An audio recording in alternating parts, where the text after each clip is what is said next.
Yep. I think it's safe to say that this year, if you look at all of the kind of sports games that came out, FIFA was as good as it's always been in the last couple of years. Finally, PES made the kind of comeback that we've been wanting. PES was brilliant this year. But unfortunately, it came out the same year as Rocket League, which absolutely is the best sports game of 2015. It captured so many people's imagination. I remember hearing about it for the first time at E3. And people were saying, pitching it what it is, even though there was a game before it. I can't remember what was it originally called, but it is like a remake of it to a degree. People like Rocket Football, like Rocket Car Football, or soccer, they were saying in the US office. And it's like, that is something they've literally done on Top Gear. And it's like, is it? And it came out and it was free on PS Plus, Well, I which think obviously that was really the master helped, stroke. because you got a huge install base immediately. And it just became a phenomenon. I think it's true to say it was a phenomenon. Like people were like, it was a thing. It was a thing for quite a good amount of time as well. I organised like a tournament, like a loading bar in Dalston. Like I organised an actual tournament with like industry people came along and like played it and stuff. Like people from Ubisoft ended up winning it. Well, you say Ubisoft, they knocked us out, didn't they? Yeah, but did they knock Square Enix IG out? Square Enix won it. Oh yeah, they did. Yeah.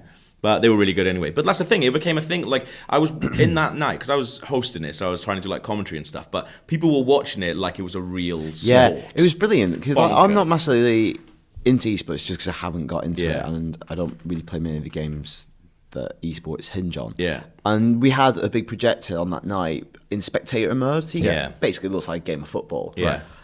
Loving watching it. Because it's such an exciting game to watch. Yeah, like the last-ditch saves, like crazy goals. Well, I think that's part of its beauty is that it's incredibly simple. Yeah, and anyone can pick up and play straight to it. But like when I remember you first showed me like a video of someone like kind of flying through the sky and then knocking in a goal from halfway out, I was like, oh my god, that is kind of some next level stuff.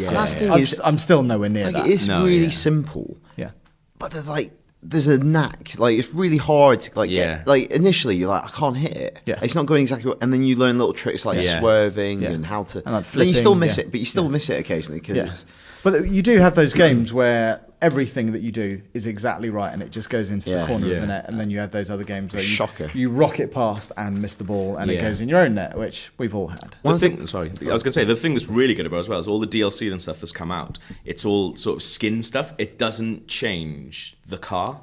The car everyone has is exactly the same, so it doesn't change like how skilled your car is or anything like that, which I think is a really clever thing. I read that there's different hitboxes for some of the cars. Well, I think that's true in terms because some of them are bigger. Yeah. So I spent a ridiculous amount of time watching someone just driving up to the ball in the centre circle and how it would differ. Right. So if you've got a low car, it's actually getting underneath the ball more, so it would be a higher lob. Whereas if it's kind of the bigger van, it would knock it low and. So if you had a smaller car, if you hit it, at the beginning, you'd hit the top of the bar and it would come back out. Whereas if you had the van, the lower projector would mean it would go in if there was no goalkeeper. Well, what I think is awesome about it, and why I think it's a really good sports game, it's a really good representation of what it's like to play football. Because if you play FIFA, minus rocket cars and the wizard hats, that's. Bear with me on this one.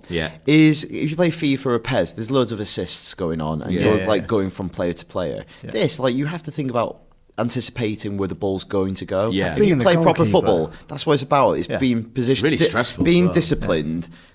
Like sometimes going, I have to defend right now. It's not glamorous, but I'll stay in defence. Otherwise, we'll get thumped. And also anticipating where the ball's going to go, because if everyone just chases towards the ball.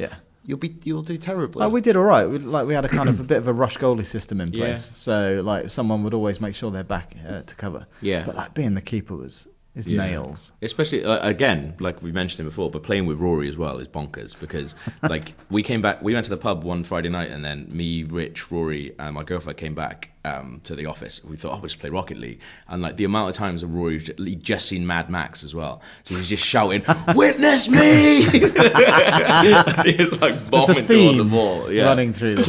It's actually, but the thing about it, it's a perfect game for him. Just driving at walls. But similarly, he would have moments of absolute inspiration and then moments of sheer madness. It's just but that's good. What a game! Yeah.